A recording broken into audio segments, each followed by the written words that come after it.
Hello everyone, my name is Carla and I will be your guide through Chapter 2, The Youth Worker in Europe. Welcome to the incredible world of youth workers in Europe. Now you are one of the exceptional people that have access to the information box about this extraordinary opportunity.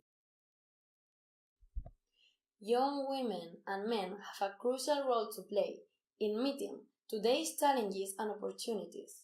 Promoting the social and professional integration of young women and men is an essential component to reach the objectives of Europe's Lisbon strategy for growth and jobs. Okay guys, you might be wondering what was that.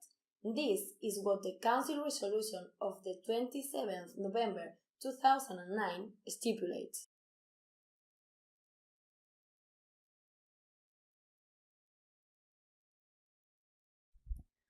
I know, guys, talking about laws can be boring, but it is important to know at least the main aspects. If you are interested in performing this job, you might as well do it right. Youth workers should respect and obey the national and international legislation, conduct their activities according to the ethics of the youth work profession, and understand the root and the aim of the national and international youth work policies. If we want to plan something that has long-term benefits, we need to go strategic. The European Union also employs a clear strategy to promote youth work. Its objectives are to offer more and equal opportunities for young people in education, the job market, and support the young to actively participate in society. And since we are so diverse, so are the initiatives EU proposes in order to encourage non-formal learning, participation, mobility, and active participation of youth. These initiatives are in the following areas: education and training, employment and entrepreneurship, youth on the world, voluntary activities, health and well-being, participation, social inclusion, and creativity and culture. Focus our attention in the fields of education and training. The role of EU is to ensure the development of youth work through non-formal learning, such as youth exchange, opportunities for volunteering, training, and networking opportunities for youth workers. Then, cooperation for innovation in youth work, as well as projects to engage young people in a structured dialogue with policymakers. While EU initiatives are quite clear, the puzzling part begins when trying to profile the European youth worker. And that's because EU itself considers youth workers as one of the most diverse groups of people who share a common profession.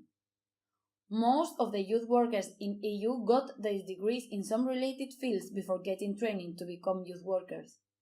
At the same time, there are also youth workers who just have great volunteering experience and are skilled to get employed or volunteer as youth workers. Year by year, this community is growing, even if not all European countries recognize youth work as a profession.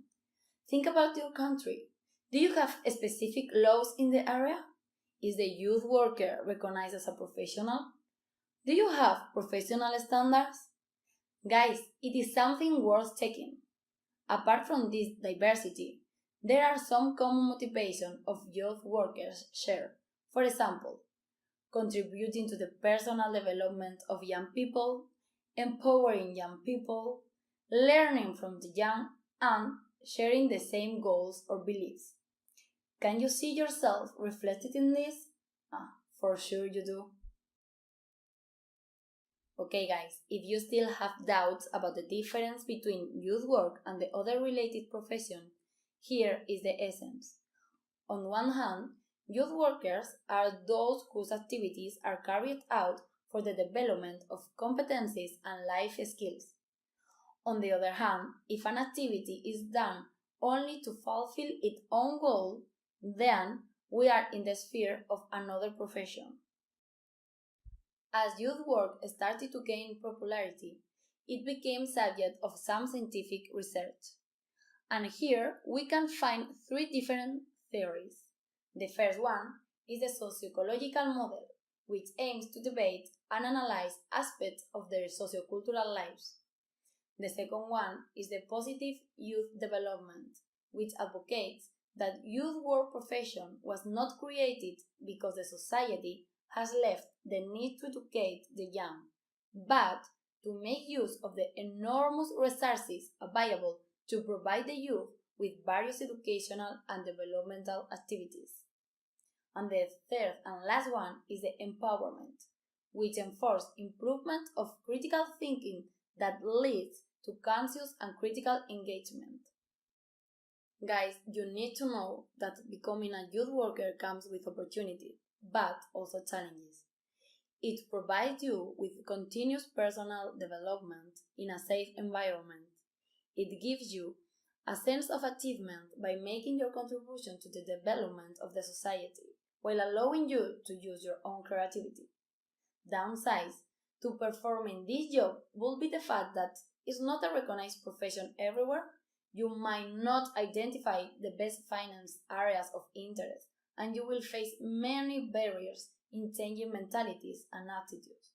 However, all the challenges can become new opportunities for you to improve and develop. And remember, you are never alone in this endeavor.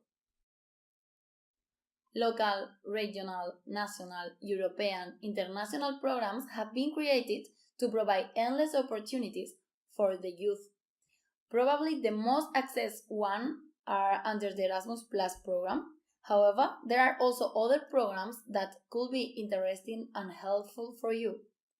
Those are the Youth Employment Initiative, European Social Fund, Your First Irish Job, EU Program Employment and Social Innovation, and Axis of Employment and Social Innovation.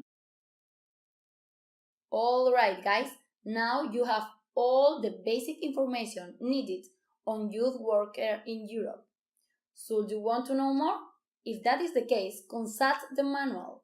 And welcome to the team!